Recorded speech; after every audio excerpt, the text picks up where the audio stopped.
आपने किसी आखिरी खाली सीट पर बैठकर अपनी पूरी जिंदगी बदलते देखी है। एक कॉलेज का लड़का, एक अजीब सी बस और एक ऐसी जर्नी जो उसकी सोच को उलट पुलट कर देगी। अगले 10 मिनट में आप भी उस बस में सफर करेंगे। तैयार हो जाइए, क्योंकि ये कहानी आपको छोड़कर नहीं जाएगी। मिलिए करण से, एक साधारण कॉलेज का लड़का, थोड़ा लेजी, थोड़ा कंफ्यूज्ड और लाइफ से थोड़ा बोर।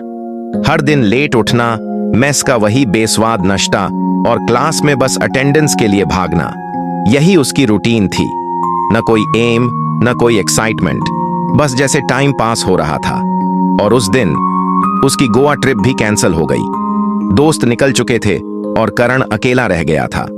थोड़ा गिल्ट, थोड़ा फोमो और बहुत ज्यादा फ्रस्ट्रेशन। करण अकेला बस स्टेशन पर खड़ा था जब एक पुरानी सी बस उसके सामने आकर रुकी। उसके ऊपर लिखा था, सच की सवारी। करण हंसा, क्या बकवास है। लेकिन फिर उसकी नजर गई अंदर की ओर। बस ऑलमोस्ट खाली थी और सिर्फ एक आखिरी सीट बची थी, खिड़की वाली। करण सोच में पड़ गया।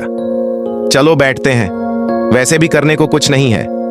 और जैसे ही वो बैठा, बस ने बिना कुछ कहे चलना शुरू कर दिया। न कंडक्टर, न टिकट। और सामने एक बूढ़ा आदमी बैठा था, शांत, मुस्कुराता हुआ।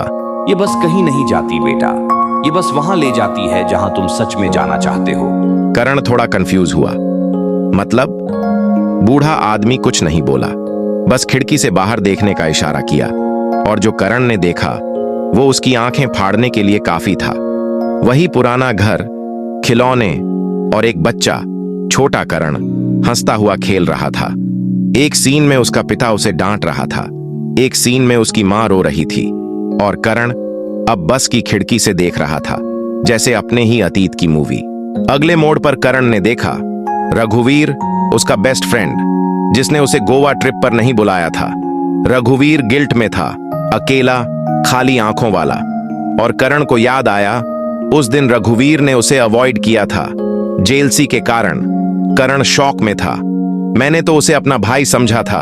हर रिश्ता वैसा नहीं होता जैसा दिखता है। कभी कभी जो सबसे पास होता है वही सबसे ज्यादा दूर निकल जाता है। फिर सामने आई आन्या, वही लड़की जिसे करण पिछले 3 सालों से सीक्रेटली पसंद करता था। वो किसी और के साथ खुश थी, मुस्कुराती हुई।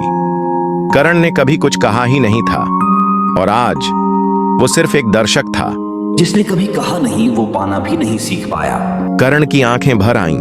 पहली बार उसे अपनी चुप्पी भारी लगी। और फिर बस के पिछले हिस्से से एक दरवाजा खुला। अंदर से एक छोटा लड़का निकला, 12 साल का, हंसता हुआ, चमकता हुआ। वो धीरे से आया और करण के पास खड़ा हो गया। मैं तुम हूँ जब तुम सच में खुश थे। उसने करण के सीने पर हाथ रखा और वहां से निकली एक हल्की सी रोशनी, सुनहरी, गर्म और सच्ची। तुम खुद से भाग रहे थे करण, अब वक्त है वापस लौटने का। बस धीरे धीरे रुकने लगी। करण उठा और जैसे ही उसने बाहर कदम रखा, वो पुरानी बस गायब हो चुकी थी। सामने था वही स्टेशन, वही शहर, लेकिन सब कुछ बदल चुका था। करण अब हल्का था। पहली बार उसने खुद को महसूस किया। ना गोवा की जरूरत थी, ना किसी ट्रिप की, बस एक आखिरी सीट की। कभी कभी हम दौड़ते रहते हैं किसी डेस्टिनेशन के पीछे, लेकिन असल यात्रा अंदर की होती है। एक बस, एक सीट और कुछ पुराने रिश्ते, यही काफी हैं हमें खुद से मिलवाने के लिए। सच की सवारी कभी गलत नहीं जाती, वो सिर्फ हमें वहीं ले जाती है जहां हमें होना चाहिए।